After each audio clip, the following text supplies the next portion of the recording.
I'm Don Heatrick, and I'm here to help ambitious fighters and coaches bridge the gap between strength and conditioning, performance science, and Muay Thai.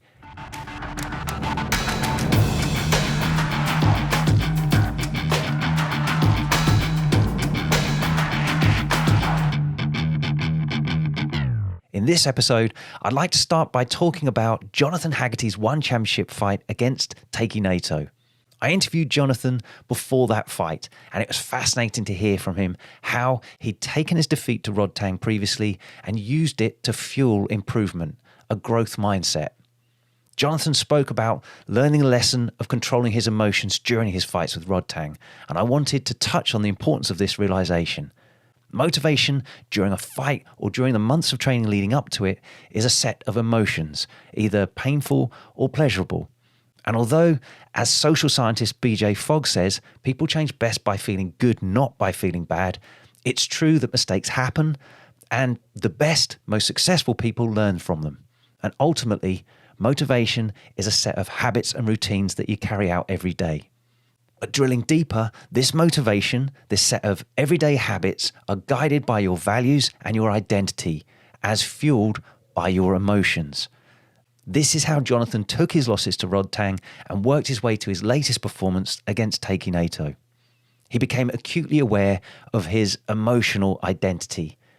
He was aware of his individual perspective and personal values.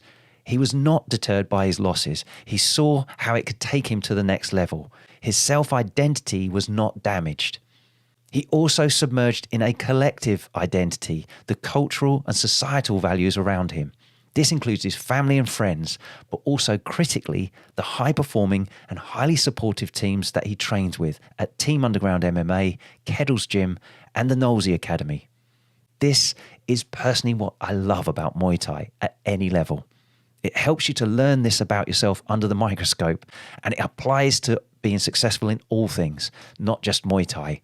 Much like the Jedi line from Obi-Wan in Star Wars, if you strike me down, I shall become more powerful than you can possibly imagine. I think I might have been watching too much of The Mandalorian recently. But a person that is willing to push themselves to the limit, who's prepared to fail and learns from mistakes, never loses. Okay, moving on. I've been asked again recently about shin conditioning and if hitting the shins with sticks, for example, is useful or if there are better ways to achieve this. Bones remodel getting denser and stronger when subjected to repeated stress. With shin impact, you also desensitize the local area too. You become accustomed to the sensations of impact so it doesn't shock you anymore. But you don't need to hit the shins with sticks or bottles to do this, despite what you might have seen even from some of the gyms in Thailand. The truth is, kicking solid, heavy bags and Thai pads with enough force achieves the same effect without so much likelihood of bruising or deeper damage. And while practicing Muay Thai technique too. That's a 2-for-1. Maximum training efficiency. And you know I'm all about that. Obviously, any damage that prevents you training effectively isn't useful either. Also, any repeated stress from sufficient forces makes the bones denser and stronger. For example, running, skipping, and weight training all also increase bone density.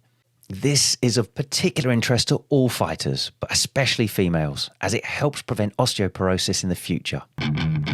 Finally, heart rate training using different modes of exercise such as running, bag work, cycling, rowing, or swimming. This came up a lot with the fighters I'm training online recently, trying to find target heart rates while cycling, for example. The main thing to understand here is that your maximum heart rate is affected by your body position. Your max heart rate will always be the highest while you're stood up vertical, while running, skipping, bag work, pad work, or sparring. As you change to a more reclined position, say on a bike, your max heart rate will be something like 10 beats per minute lower. And even more reclined, like on a rower, or even horizontal, like while swimming, your max heart rate will be even lower still. Your heart just doesn't have to work so hard pumping against gravity when you lay all your pipe work out horizontally rather than being stood up vertically. So you can't use the same target heart rate zones across all exercise types. You've got to bear in mind the position. Either do a max heart rate test in each postural position that you use in training, or make an estimated adjustment to your standing upright max heart rate that you've already recorded. Incidentally, if you've not seen my heart rate training myths video explaining why you can't use a calculated max heart rate and why I prefer testing for anaerobic threshold rather than max heart rate, check out the link I'll put with this episode. And there are also links to further resources on the show notes page that I've linked with this episode too. And if you found this episode valuable, please like, subscribe, and share with someone else that it could help too. And give me a comment. I'd love to hear from you. You can visit heatrick.com for more Muay Thai performance, podcasts, videos, articles, and full-on guides. And I'll catch you next time.